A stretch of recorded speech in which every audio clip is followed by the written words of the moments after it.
freaking first cut. Golly. Welcome to the First Cut Podcast. I'm Rick Gehman, and this is an emergency pod of the highest degree. I do not think it is hyperbole to say a historic day in the game of golf. Kyle Porter is here to talk about it all with me. Hello, Kyle. How is your day going? It's surreal. Yeah, Truly surreal. Sorry, my camera's a little high here, but got done with the workout this morning, sat down at my computer and just like almost passed out. I truly thought, I can't remember the first thing I saw. I think it was, I think I got a text from somebody, like just a random number. And I was like, this isn't real. Right. It was. I walked out of the gym. I had 250 text messages. My phone was lighting up, and someone sent me an article from CNBC, and I was like, "Is it April 1st? No, wait, CNBC. That's like how legit is this?" I kept looking for the you know how organizations will have like a it'll be like CNBC X or something where you're like, oh, this is like a spoof or a fake or whatever. That's what I thought it was, and then I get an email from the PGA Tour. Here's the headline, and we'll get into the details. This is from PGAtour.com. PGA Tour, DP World Tour, and PIF announce newly formed commercial entity to unify golf. In short, PGA Tour, the DP World Tour, and LIV Golf, the PIF, Public Investment Fund of the financial arm of the Saudi Arabian government, have, quote, announced a landmark agreement to unify the game of golf on a global basis, end quote. This is a new entity, KP, that creates a for-profit commercial business to ensure stakeholder benefit from a model that delivers maximum excitement and competition among the game's best players. Okay, so what's happening here? That we had a lot to talk about. I don't know if we'll get to it all, but what's happening here is what I think both entities wanted to happen all along. And they said a bunch of other stuff, like a lot of other where oxygen was spent on other things. But the PIF got its influence and it got its tentacles in golf, and the tour got its money. And ultimately, nothing else mattered. The fact that Jay Monahan's rolling Rory out there every week didn't matter. The fact that the fans were fed this apparent nonsense about, this is sports washing and we're about legacy and all these different things. None of that mattered because the PIF found the tour's number, right? And it's like, I don't know if that is, I went back and found there's a New Yorker article from last fall. I think it's in October, Rick. And it's very good. It's very in-depth. And it talked about how the guys running the PIF, Yasser and Major Al-Soror, I think is his name. They went to the tour. This was reported in the New Yorker. They went to the tour back in 2018 and said, hey, we want to give you $1 billion. I don't know if that was a number, but effectively like a ton of money.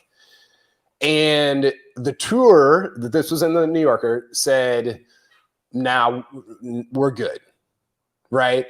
And so what that feels like to me, Rick, I'm actually going to tweet this here in a second, is 5 years of the tour leveraging us for its gain. And that feels disgusting. And I don't know if that's what was happening, but to me on a Tuesday, as I sit here with all the defending that everybody's done of the tour for the last year, that's what it feels like on Tuesday. Imagine Rory McIlroy. Oh my gosh. Justin Thomas being rolled out as the tour's punching bag to answer questions on a weekly basis and then get rugged by, listen, I like the tour. I love golf. This is an embarrassment for Jay Monahan and the PGA Tour. I'm embarrassed. It's just a gross way to treat your customer. right? This is allegedly a player-run organization, and the players found out on Twitter this morning. Yeah. Like everybody else. Greg Norman got a phone call 2 minutes before they announced it on CNBC. Which is sick. Which is just objectively sick, right? Here's what's actually sick. Jay Monahan, bless his heart. I don't know how he's going to survive this one. I love the PGA Tour, but this is bad. Has spent the last 2 years tying PIF and LIV to Saudi Arabia and to 9/11 every chance he gets. Remember, he would call it the Saudi-backed golf league. That was strategic. He was not letting anyone forget where that money was coming from. And in a release that he sent to the players today, one of the exciting bullet points is, quote, PIF will make a financial investment to become a premier corporate sponsor of the PGA Tour. So all that talk about where the money was coming from now comes to him as an exciting bullet point that he can share with stakeholders. Everybody's got a number. It's sick, man. Everybody's got a number. It's, I think what it is a lack of foresight, right? Because if this was, you either should have seen this coming or should have just never done it, right? This is like the middle ground, like, oh, let's wait a year and maybe they'll get to a high enough number. Again, I don't know if that's what happened. That's what it feels like happened. I feel like I was a pawn in the tour's negotiation with the PIF. And fans should feel that way. Everybody should feel that way. Rory should feel like he was like the freaking like queen that just got toppled, right? Rory got rugged here. Everybody got rugged. It's not good. Let's Patrick McDonald is here. We got Patrick here. Patrick, bud. Good morning. How are things? Good morning. New fraud rankings came out. Number 1, Jay Monahan. But good to be here with you guys. I mean, I'm happy to be critical of the tour when necessary. Happy to be critical of LIV or whatever. But like, Kyle's right, Patrick. Like what? You either saw this coming or we should have never got to this point. And to roll this out as a huge win that you intentionally kept close. Like, if you thought this was a huge win, you didn't run it by the players first. You didn't run it by anybody first. Like, how big of a win could it possibly be? Yeah, like you said, a huge lack of foresight. And it's almost ironic that he says on CNBC that it's not about how people respond today. It's about how they responded 10 years. Good thinking, Jay. But like you guys said, I mean, all these guys who turned down 7-figure deals, Jay was just recruiting them back here so he could take that money, essentially. And for him to just not run this by anyone, it's a player-run organization. You guys have been saying it all year long, like, why is Rory McIlroy out there? Why is Rory McIlroy out there? We need Jay to answer some questions. And for him not to even have this run by a lot of these players, all the players, it's just slimy. The new board will be of this entity that is yet to be named. Will be, let's see, Jay.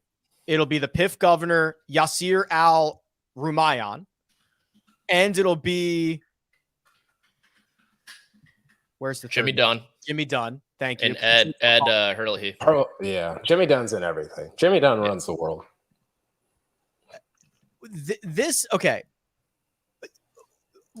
I still believe sport is a star-driven league, right? We see it in the NBA. We see it in the NFL. We see it in golf. Remember, KP, the meeting of the minds in Wilmington, right? Where all the 20 guys got together and said, we're going to save the tour. We're going to come together. We're going to figure this out because we have the power. They came up with the plan and Jay announced it, right? The feedback that I have gotten from tour members this morning, not great. Okay. Very, very negative. There's still a lot to be figured out. Is there a chance that this crumbles, this falls apart? The guy said, are you kidding me? What Patrick said, I turned down $150 million and now you're going to allow these guys to apply back to the PGA Tour at the end of the season? Are you kidding me? Like what? Like there's a presser today, a players meeting press. It's not a presser. It's a players meeting today in Canada. Jay has got some questions to answer. Yeah, he does.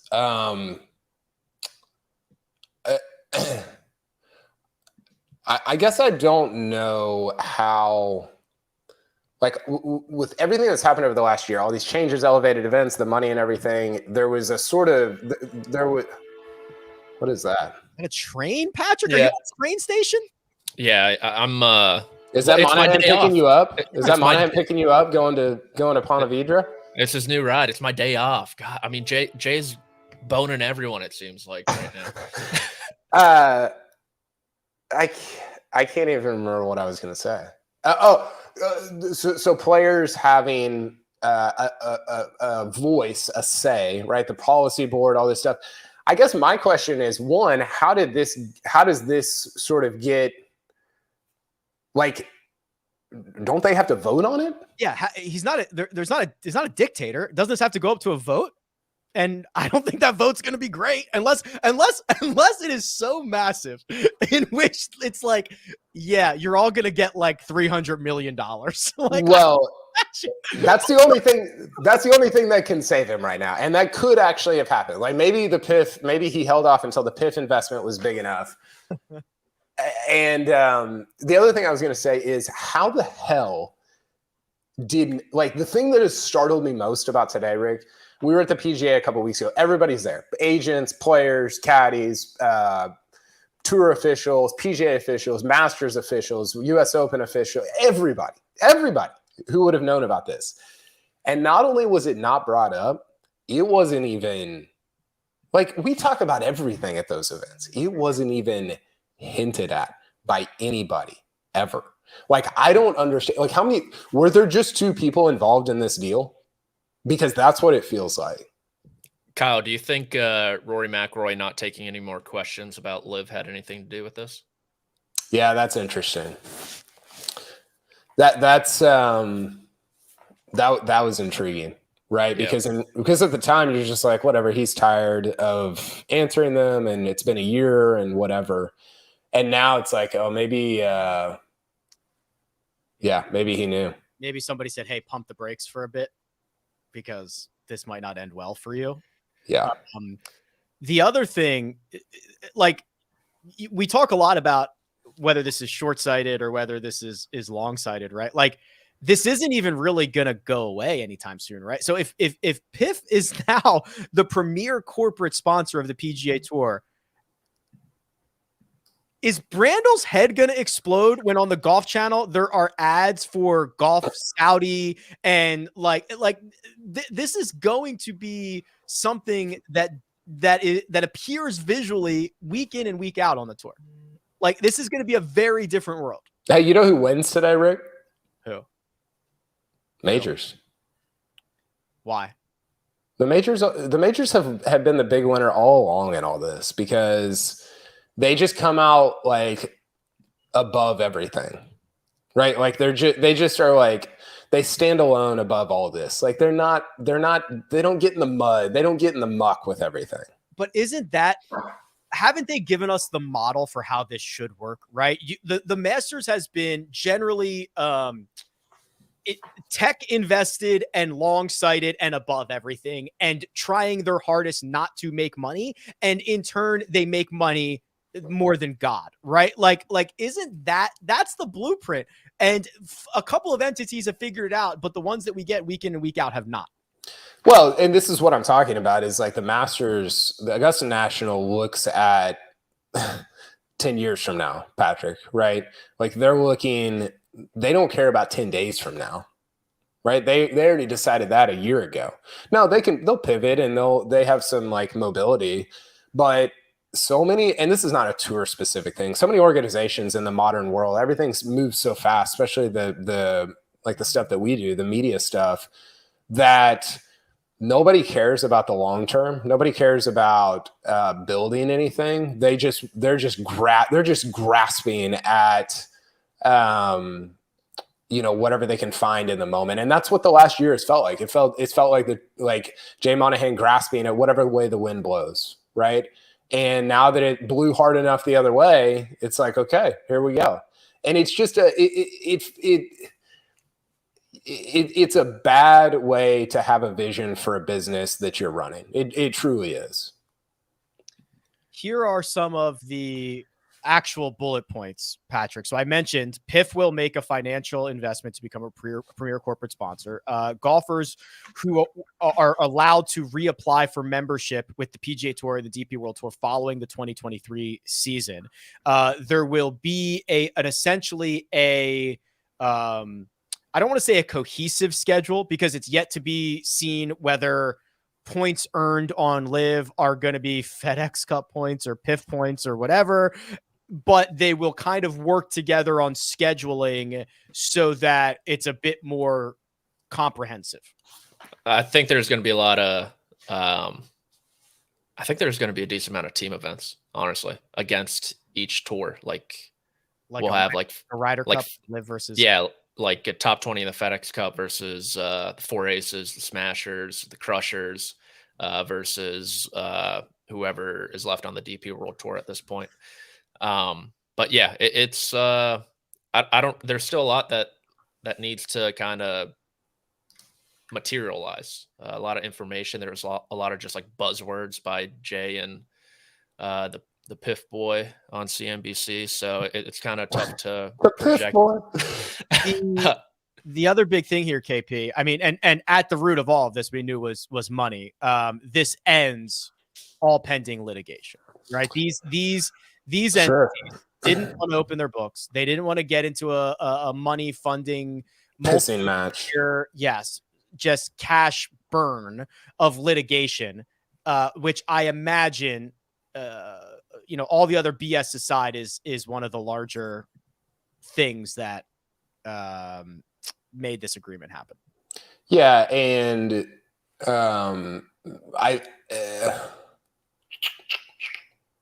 it does, you do wonder if that's what some of this came down to for the tour, if they just didn't want to get into like a money,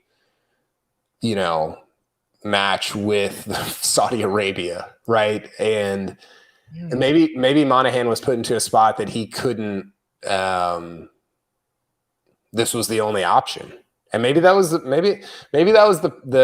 PIF's sort of goal, was to make this the only option. They never wanted to start a league, man. Like, they didn't want to start a LIV. They don't want to run a golf league. It's not a good long-term business play. I mean, look at their numbers. Look at all the ratings and all the lack of revenue that's coming in. They just wanted influence. They just wanted to like have their tentacles in that world, and they got what they wanted, and the tour got its money, and everybody else got kind of played. So the way that this looks moving forward, Patrick, obviously it seems like there's a path for LIV golfers to get back into the Ryder Cup, to probably the President's Cup. There is a path probably for them to get OWGR points, right? See, this is kind of interesting, right? I think it's weird from both sides. It looks like the PGA Tour bends the knee and says, okay, fine, we'll take the number. But it also looks like LIV, who, right, KP, like, they didn't necessarily want to start a league, and they didn't have any revenue, and they probably saw a cash burn coming too. It's like both entities failed. I think the PGA Tour is under investigation by the DOJ right now. Which is sick.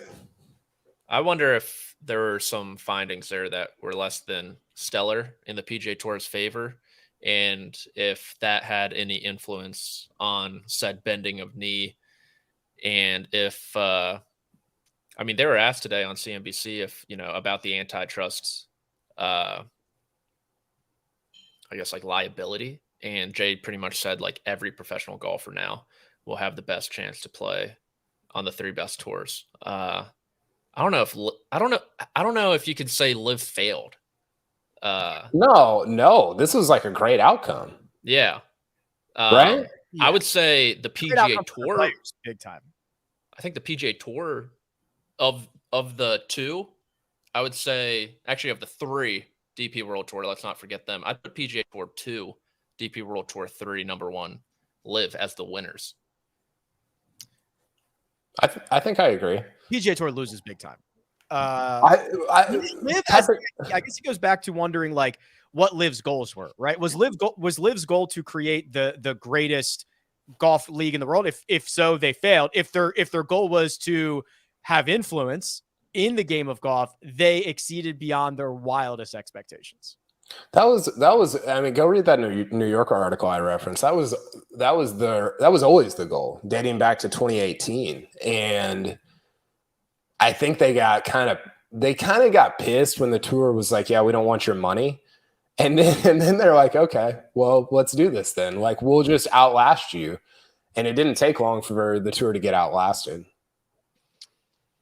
There was a question in the chat about there's a lot of questions of how does it feel to be wrong? Happens all the time. That's fine. Don't feel much about that. There was a question about what this looks like for tournaments. Here we go. At Josh, it's at 11:33. What kind of tournaments will there be? Historic national opens or cash grabs? Which the scheduling part of this, Patrick, is kind of interesting, right? The LIV Golf schedule for at least this year continues. I imagine are we this whole elevated, non-elevated a thing that we were going to run out? Does everything become elevated? Do the elevated events become $50 million now instead of 20? Like, what does this look like schedule wise? And look, I think yesterday the PGA Tour announced that John Deere signed on to extend their partnership. So I wonder if some of these smaller tournaments, their paydays are maybe that's like from 8 million to 20 million now. And these new designated events are up even more. I'm not sure. I know they said after this season, people can reapply and whatnot, according to tour standards. I think Daniel Rappaport said that he's talking to people and they assume a lot of these LIV guys are going to have to pay something back, a fine of some sort to get back onto the PGA Tour if they so wish. But I'm not sure what the fluidity between the three tours is going to be like with these events. Are they just going to have like a mosh posh like every month? Like, everyone can play in this one event and what that looks like. So like I said, there's still just so many dominoes that still need to fall and more information to come out. Yeah, I think that's going to be interesting because one of the things that actually what became the primary reason that I said LIV shouldn't have OWGR points is the lack of mobility, right? You could just sort of like exist in that league. I mean, you could exist, you signed a contract, like you were in the league in a way that you couldn't on other tours. And so there was just this inequity. And so is that going to, like, what's the mobility between not just one and like those three tours, but that sort of level of play and then everything else, like the Corn Ferry. And like one of the beautiful things I think about golf is the mobility of it, and LIV took that away. And so I don't know, the scheduling. I was talking to somebody last week about somebody who was like deep in the scheduling stuff, and they were dialed with like, hey, this is what the tour is like planning. Like, I don't think anybody at the tour knew about this. This person was not at the tour, but they were talking to people at the tour, and they were talking about just different events that were about to be like announced, and the schedule was coming out and all that stuff. And it's like, wait a second, like they're going to have to completely redo everything now, right? Like, I think you just blow the whole thing up. Yeah, you got to start from scratch. I mean, I guess we're probably at the point where we've got more questions than answers to a lot of this stuff. Let's kind of game this out a little bit here, Patrick. Today at 4 p.m. Eastern, I believe, is what time the players player meeting, RBC Canadian, Jay Monahan, 4 p.m. Eastern time. There's going to be things that are discussed, and I cannot imagine. We are going to get some snippets from that because there used to there was a little bit of loyalty, like leaking stuff. I'm not sure we're going to see that. Someone is just going to live stream the thing from inside at this point. That would be sweet. At Corrales, I believe he held a players only meeting and only about 5 people showed up. I reckon this week it'll be over 100 players at that players only meeting. And I mean, Jay's going to have to, I don't know, have a little alcohol before, because he's going to got to take the edge off. He's going to get ripped in that thing, if I can imagine. If you see all the social media activity all these guys have, no one knew. And not only did he essentially, with this new schedule, kind of cut out the middle and lower class, he did with the new schedule that was going to be next year in 2024, with all the designated events, only 70 players playing in that. So he's, on their S list for that, plus this. And now you get all the top tier players who you convinced to not take all that money to play more events.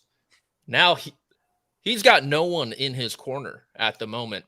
This has been something that has been tossed to him within the past handful of years, where you combine the for-profit and the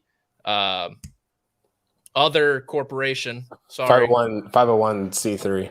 That's correct. Where you could kind of finagle your way and do both. And he didn't do it then. He wants to do it now with money that he said was, tied to Saudi Arabia. He leveraged other stuff as well. And if someone live streamed it, I would pay $100 for it. 100. Michael Kim is taking crowdfunding right now. I think we could. Is he? Well, he tweeted out. He's awesome, by the way. All right, guys, how much to live stream the player meeting at 4 today? I'm kidding. Yeah. But seriously. Yeah, hell yeah. I think if we're all in for 100, I think we can make it happen. Oh man, this is insane, right? This is the craziest day that we've ever covered. Yeah, I mean, just listen, we don't get a lot of golf drama, but thinking about this from imagine if 2 years ago the NBA split and 25 players, great players, went over to a different league. There has been all this back, and now they come back. Even the split itself was pretty historic in sport. That doesn't really happen. And now for the re-merge, yeah, I mean, it is historic. It is absolutely historic. The split was historic, but it was a drip, drip, drip, right? That was sort of LIV's MO, was to just one day. This was all the days colliding together. You know who's going to be insufferable, Rick? Phil. Oh my gosh.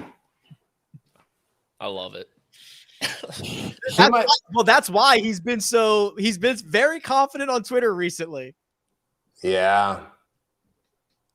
Yeah. He might be made a prince in Saudi Arabia. He probably did the operating agreement just like he did. There's a chance Phil will do the operating agreement. Is this the day of reckoning he was alluding to? Well, this is interesting because at the PGA, Rick knows this. I was almost late to HQ one day because I was running back, and Phil, this was on Sunday. I think it was on Sunday, maybe Saturday. Phil had a scrum, and he was like, some stuff's going to come out. And it felt just like typical Phil, just, running his mouth, saying nonsensical things. And now it's like, oh, okay.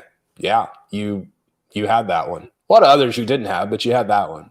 Yeah, Phil saying he was almost a billionaire. I think he was alluding to something that he's getting paid out on right now. You know what's going to be really sick? The U.S. Open. Oh, it's going to be insane. Is anybody talking today at Canada? By the way, we're going to be on again later. I think Fitzpatrick was on the schedule for the first.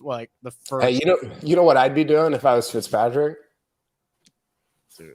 I'd be like, my back hurts a little bit. Okay, so Adam Hadwin 12:30, Fitzpatrick at 1, Mike Weir at 1:45. You know what I'm doing if I'm Rory tomorrow? Dude, I cannot believe they let him run out there every single week. Oh, it's Rory should be furious. Oh, Yes. Yes. Yes. And Monahan became CEO of the commercial entity too. He's like, But he got a new like his. If I don't watch it, Patrick, it feels Succession-ish just from like what I know. It feels like Patrick. You redo your character ranks now. I mean, gosh. Well, I think honestly, I'd Phil Mickelson as Lucas Matson, the guy who bought Waystar Rokoy. And I think that kind of still plays. I think Monahan would have to be the president of the United States. Mencken. I didn't have him in the mix, but Monahan. Okay, so can he be the CEO of this and not be the commissioner of the PGA Tour? Because I do not know how he survives being the commissioner of the PGA Tour. I don't understand, Rick. I don't understand how the tour exists within this bigger entity. Like I don't understand the business structure. Maybe you understand it, Patrick, of this whole thing. Like why is the tour even still a thing? Why don't they just blow the whole thing? I talked to one player player in last summer who was like, they should just start a for-profit deal. Right? Like why are we still doing the not-for-profit if we're also doing the for-profit? Did you understand that part? It's all tax implications. Based on my understanding, which is not vast, but that's the only reason I can imagine why they still want to be non-for-profit. Okay. I'm interested to see how that goes and how it like sort of fits into some of the stuff we were talking about earlier with scheduling and things like that. It's a true, they're having their cake and they're eating it too in every which way. Yeah. Yeah. Okay. Obviously there will be more. Hey, real quick, producer Josh, will you pull up this comment from LC at 10:44? It says Kyle and Rick have been insufferable. Yeah, 10:44, 10:42, 10:40. Just pull up one of them. Yeah. Yeah. So thank you for your input. Thanks for watching. We appreciate the views, the subscribership. And the comments are good for engagement. Yeah, it's great. So my position on this is that I try to give my opinion on what I think is going on all along, and things change. And maybe I should have had better foresight to see this coming, like I said about Jay Monahan. So I'll own that. I don't think that I would take back. I think there was an evolution last year, even Rick, of sort of probably both of our stances of like, oh, this is sports washing. And then once you got further into it, you're like, I don't know.